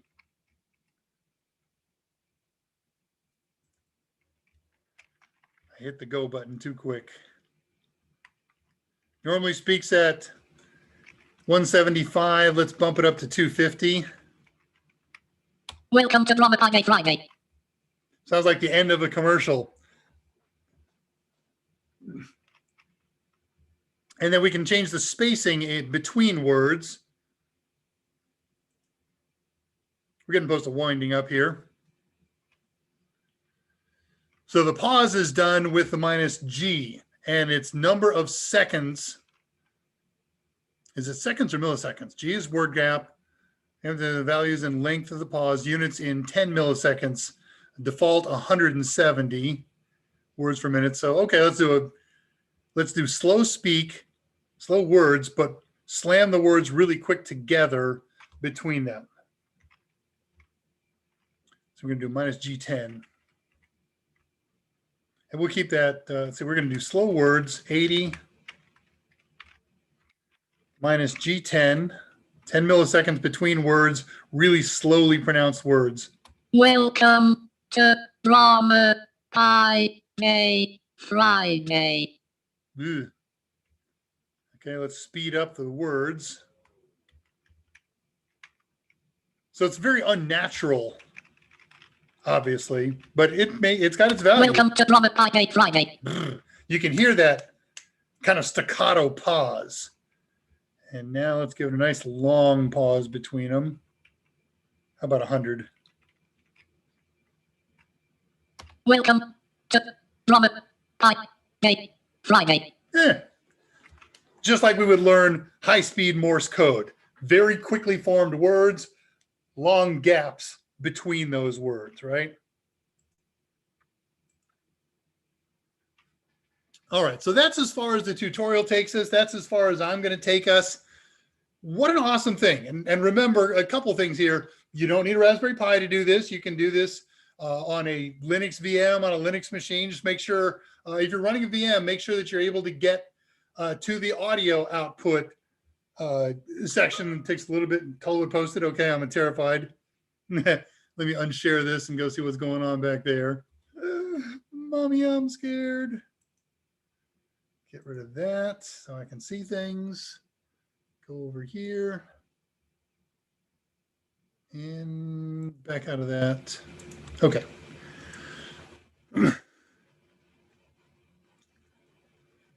I am completely operational and all my circuits are functioning perfectly. Thank you. All right. That's not the one. He did a list of words. That one's cool, but it's not the one I was thinking of. There was a bunch of, I think they were all nouns.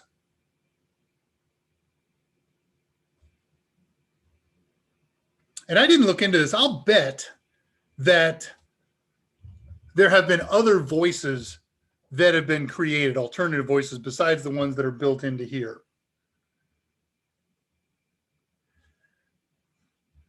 Okay, well, here endeth the lesson then. Great shape on time for a change. Who said that? Going back and catching up on questions.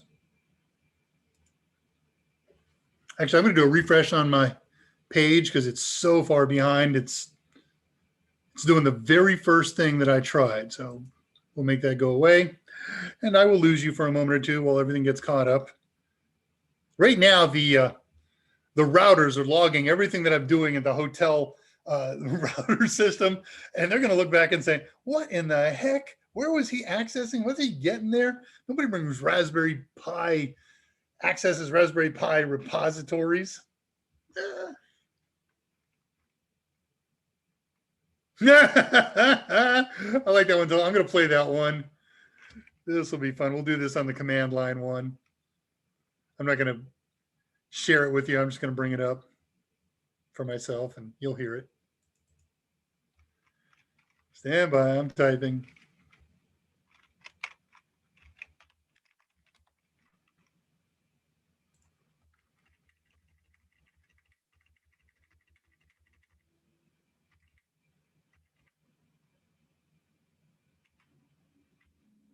Oh, I don't know if that's going to work. That might be cool. Let me try something here. Nah.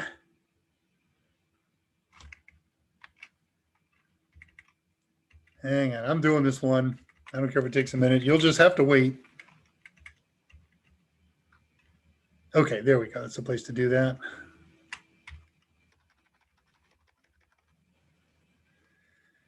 And let's get Tolowitz text over here.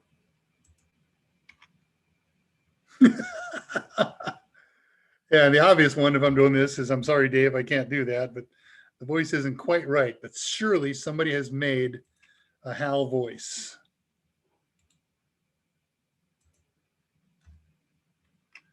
It needs pauses that aren't regular.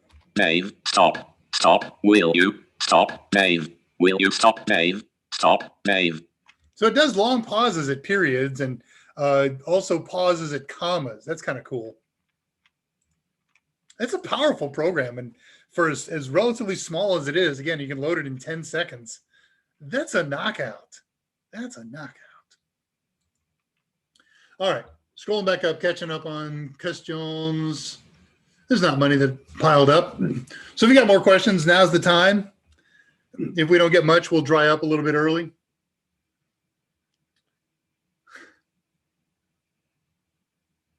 Now I'm gonna have to save Andre so I can look that up with Google Translate and find out what they said.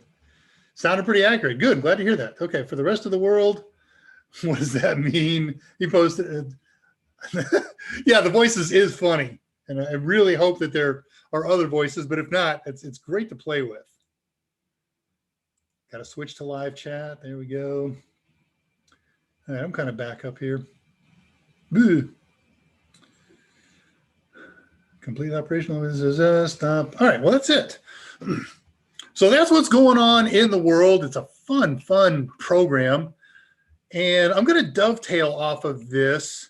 Let me talk about upcoming shows that I'm pursuing. Of course, next week, that one's a gimme. We're doing the anniversary show. Whether or not I do a project with that, the world holds its collective breath. Upcoming projects. Maybe they'll be part of the anniversary show, one of them, and maybe not. So we created an audio streamer that plays streaming audio. And I mentioned this last week. It's just good. It is so good. I use it all the time. I've taken it on gigs where it's not fair to call myself a DJ. I don't do that. I don't run a DJ mixer, at least not well. But I can put playlists on there, and there are sources that I'm happy to play at some of these events, and it's fantastic. It's just good. Well, how about the other end of the scope? How about setting up a Raspberry Pi as a streaming source using something like Shoutcast? Ooh, yeah, loving that idea. So we're going to do something like that. The one that everybody's been waiting for, and I was planning on doing this for the anniversary show. I was planning on doing it 2 weeks ago, and the wheels fell off the wagon. Couldn't because of VNC issues. I'm working some of them out, and as soon as I complete working them out, we will do RetroPie. And I get, worst case, we'll do RetroPie step by step without the visuals. Maybe I'll do it as a recorded video, and you can see what it would look like. And I'll just teach you the steps, because that's what everybody wants. Something else for the show, I might just do open Q&A for the anniversary show. We shall see. Navy Bliss, what Raspberry Pi do you recommend to get? So we get this question a lot. And the answer is, what do you want to do? It's kind of like, what certification should I pursue next? I don't know. If you want to make a Pi hole and a DNS server, you could do that for $7 with a Raspberry Pi Zero and Wi-Fi. Works just great. If you want to set up a simple web server, you can do that on a 0 or a 2. But as a practical sense, we got 3 choices. You got zeros, you got 3B pluses, they're still being made and they're still being sold. And then you've got 3 models of Pi 4, the fastest release that they have out there, the most memory. There's 2 gig versions, 4 gig versions, and 8 gig versions. If there's any 1 gig versions left, there's surplus old stock, so watch for that. So if I'm doing something that's CPU intensive, like RetroPie, then I'm going to be looking at a 4 because I want all that horsepower, and I probably want more memory than a gig. They all come with 1 gig of RAM until you get to the Model 4s with their 2, 4, and 8. If you want to run a lot of stuff on a single Pi, my Pi that we do many of our labs back at my home studio, it's got a dozen servers on there. It's got Plex servers and Kodi servers and DNS servers and lots of other goodies. For that, I'm thinking Pi. But I'm going to say that for 70, 80% of projects, a 3B works great. Now, why would I consider that? I wouldn't. I'm not going to go out and buy a new 3B plus because they're the same price as a 4B, and that gives you twice the memory and a somewhat faster, a couple hundred megahertz faster CPU. So unless you got a compelling reason, you got found a good deal on eBay or Craigslist or something like that on some 3Bs, I'm not going to buy a new 3B. However, as many of you know, I have piles and piles of 3Bs, and I look at a project and yeah, I'm just going to install one server and do a demo, or 2 or 3 servers. That works fine. Cool bananas. Go with a 3. But for maximum flexibility, when you want to try stuff, when you want to experiment with stuff, I built this cool web server and I don't want to wipe it out, but I want to do another lab, be thinking higher end pies. If you've got a simple dedicated server that will never change, like a pie hole, then a 3B is just fantastic and you save 20, 25 bucks. Of course, whatever pie you get, you're going to need a power supply. You may or may not need, if you're talking about a 0, you may want a USB wired dongle, but it's got wireless built in. If you're doing electronics on it, you want to get one that's got headers on them. All the other models have headers. You get the idea. In the end, you're going to spend for a new pie, a 3 or a 4, 35 to 75 bucks from the bottom end to the top end, and then another 20, 30 bucks on power supplies and cases and micro SD cards. So we always say it's 35 bucks. It's, here or there. All right, read more questions. Computer sounds more realistic than T-Pain. I got T-Pain's number. I'm going to call him. Reading questions, passing 326. Zach Morrill, you could pre-record your shows and then convert them to text and have it do it. Sorry, I cut you off. Then showing the screen, come back to live footage of answering questions and go back to playing video. Yeah, the possibilities really are endless. And again, it's so simple. Scott agrees with you. See, you always have good ideas, Zach. Miss you guys over in Discord. I'm sorry I haven't been there. Okay. Looking ahead at my notes. Mike's Monday show, you know what? I'm saying that he is not doing a special, and that's not true. Oh, no. He was planning on doing a special, and then he realized we already did one, and he sent the person who was curious about it to go check out the one that we've already done, and then to post questions about that if he has some. So, cool. All right, well, folks, it's coming up on quarter till the end of the show. I have never ended this early, but things are quiet. I got no new questions. I got no new presentations. Zach, oh, that wasn't me saying I didn't like watching you live. I love it. It's just you're stuck for time. Yeah, it's okay. It happens. This is so weird. So I'm here solo. The missus gets in late tonight. Usually about this time, I shut down the show and start prepping dinner before everybody who's out starts heading home for work. I don't have to do that. I just got to find a little bit for myself. And oh man, I tell you what, I dread tearing this all down and getting it put away. You can't imagine what all is here and what a nightmare of a mess it is. It took hours to set up and get functional between last night and this morning. Of course, teardown is always a little bit quicker. I brought stuff that, you just can't imagine what you're going to need and what you're not going to need. So I brought my window diffusers, but this thing's got 4 levels of curtains. And I'll show you when I get this shindig tomorrow and Sunday. Hang on. I'm going off camera for a second. This is how I'm turning up at the shindig. And then I will explain why. Okay, ready? There we go. Steampunk and everything.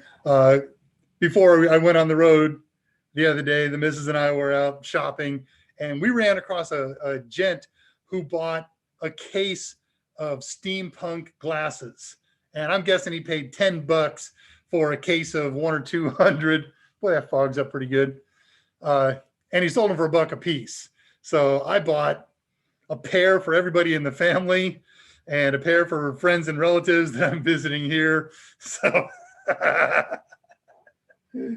right, what am I doing this weekend? Well, I've got a lot of stuff that I have to do with relatives, and some of them are aging and need to be visited before the opportunity will no longer present itself. And this week is my 40th high school reunion. So they got something going on tonight, but I'm not going to make it because I'm not going to make it. That was good. I'm just now seeing it on playback. So I'm going to turn up briefly wearing this junk and a nice suit. And we'll see how it goes from that. Should be fun. Hey, do you recognize me now? I had the gray hair and the mustache when I was in high school. What else has popped up here? Are you coming on Discord, Dave? I will not be on Discord today. Apologies with all the cleanup and everything else. You know what? I miss Discord so much.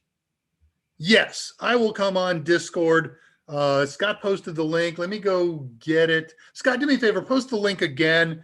I'm going to rejoin Discord. I had to unjoin because of my horribly addictive personality, and I spend too much time on it.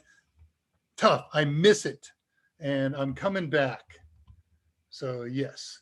So Rij, Urgy, there we go. He just posted it again. And let me copy and paste that for my own purposes. So yes, the link is posted now again at 3:44. Save that.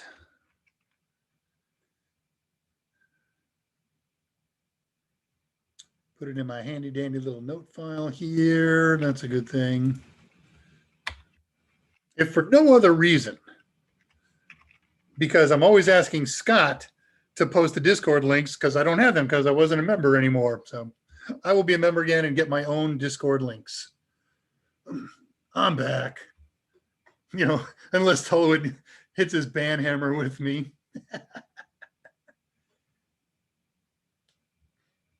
Yeah, you know what? I won't be there just after shows. I will be there because I'm addictive. If it gets to be a problem, I'll try and cut back.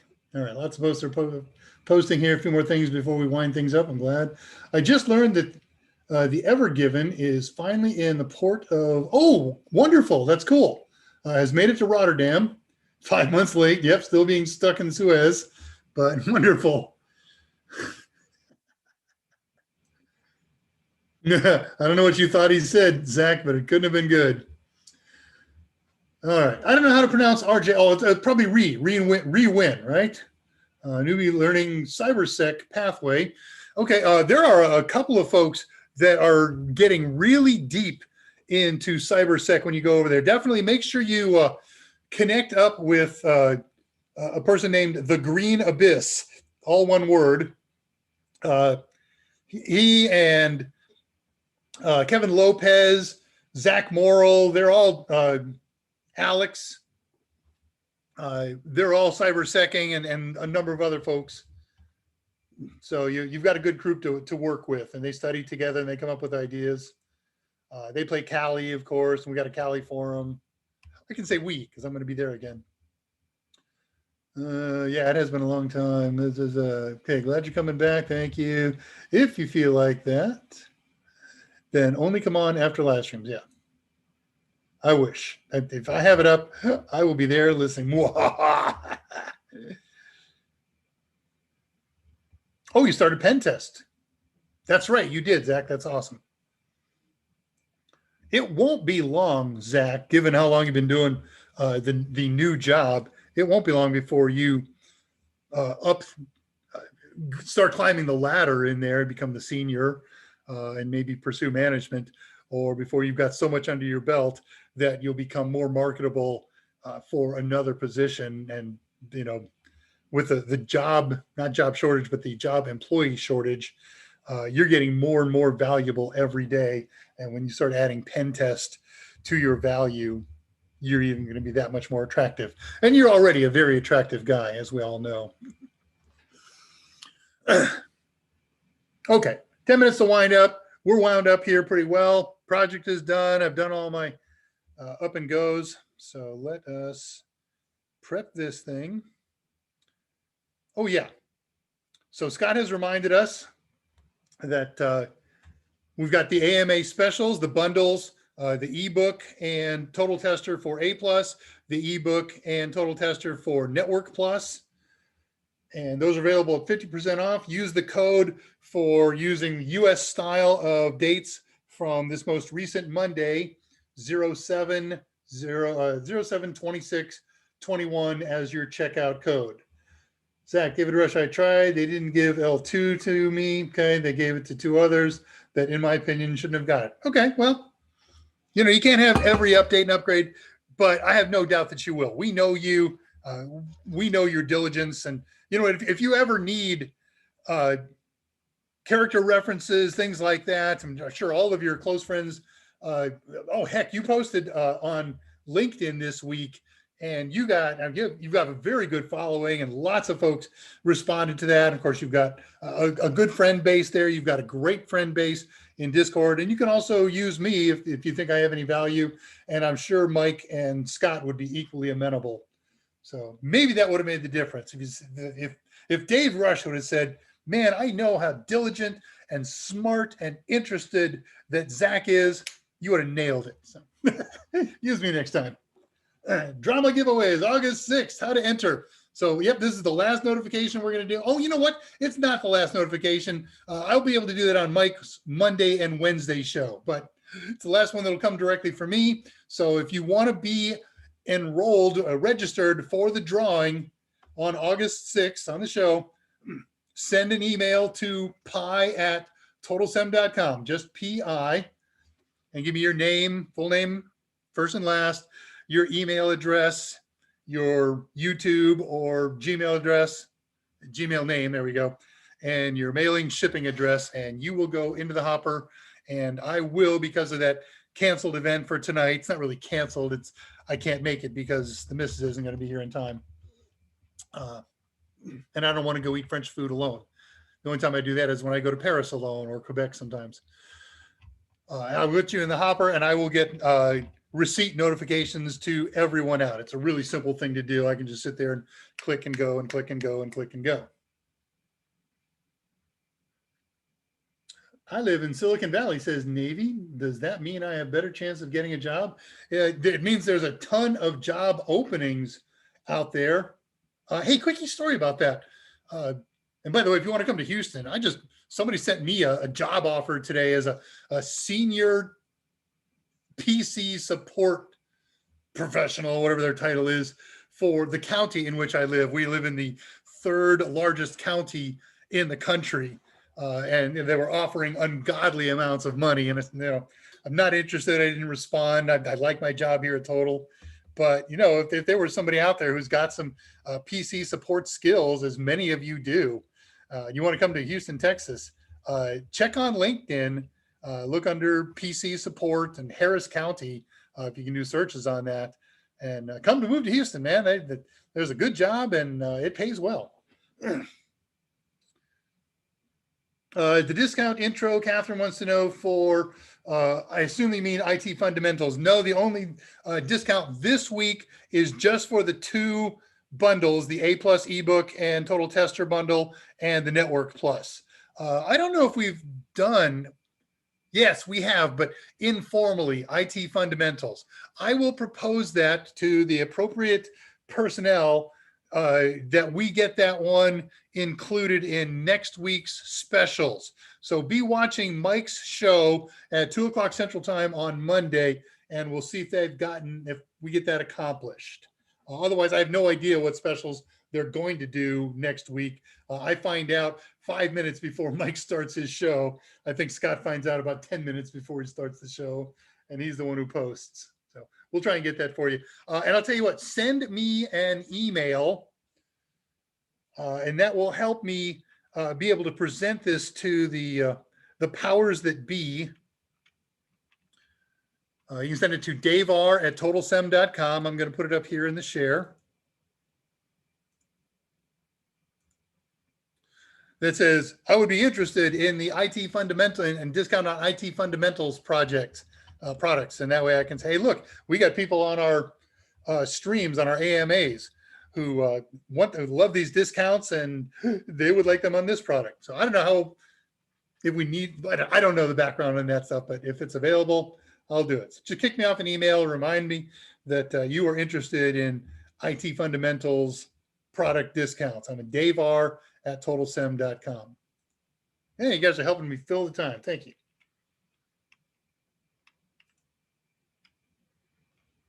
I was going to tell you this, Silicon Valley.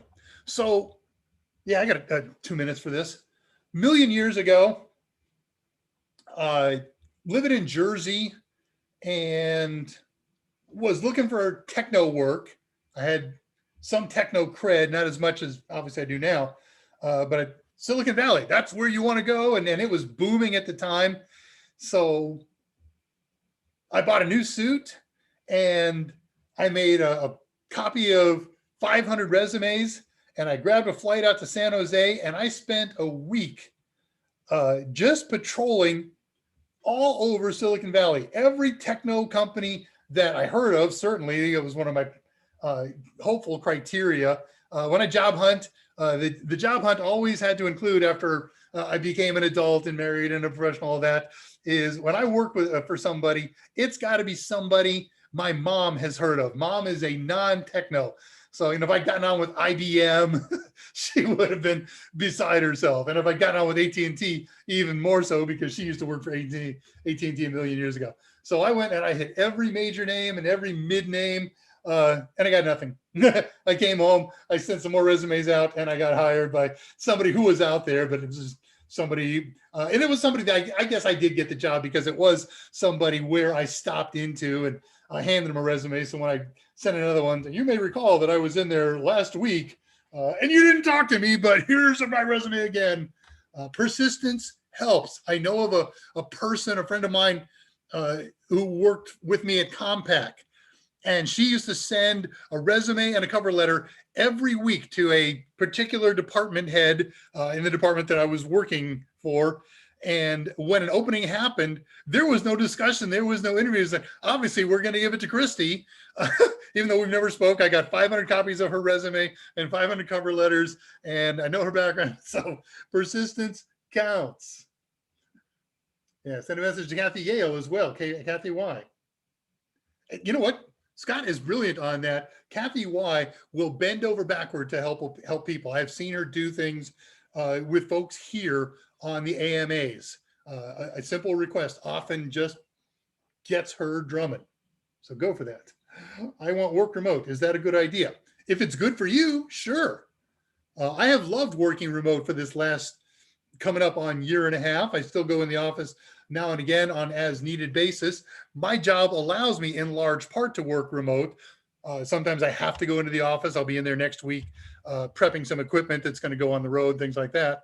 But absolutely, is it good? Yeah. What you have to do is convince an employer, that has a remote position, that you can handle the responsibility of working remotely.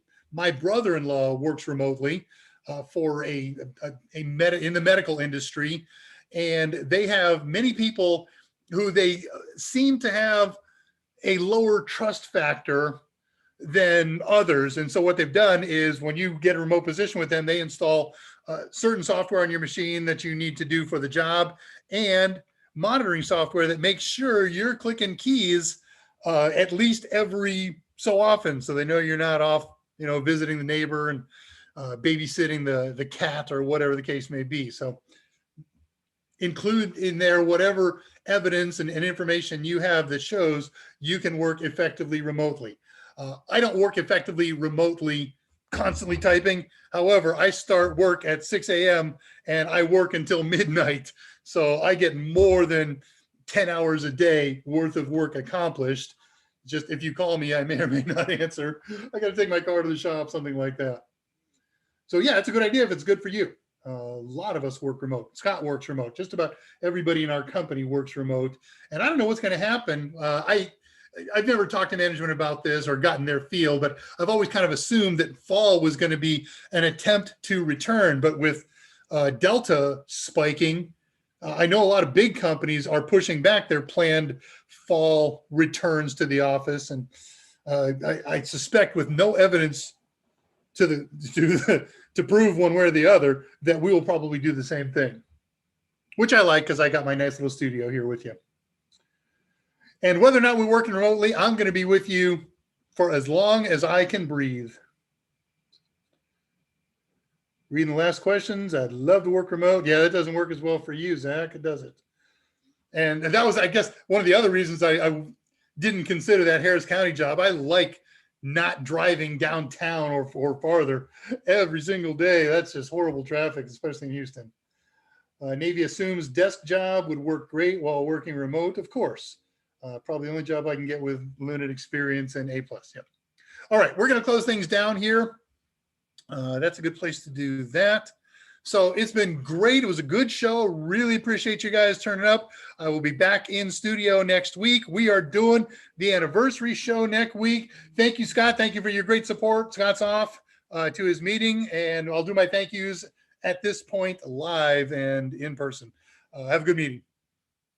As always, my gratitude to Mike and Michael and Scott and Total Seminar, and mostly to everyone who comes here to participate, and your questions and your attention to the projects, and hopefully your enjoyment of them. I am David Rush. I am Senior Instructor at Total Seminars, Resident Pi Specialist. I'm wishing you a great weekend. Take care of each other. Take serious steps to stay healthy. Call or visit your parents or your other family. And never forget, technology is great, but the greatest resource we have are you and I. And with that, I will wish you good night. I'll see you on Discord when I get things set up here, and at the AMA next week. And with that, I am out of here.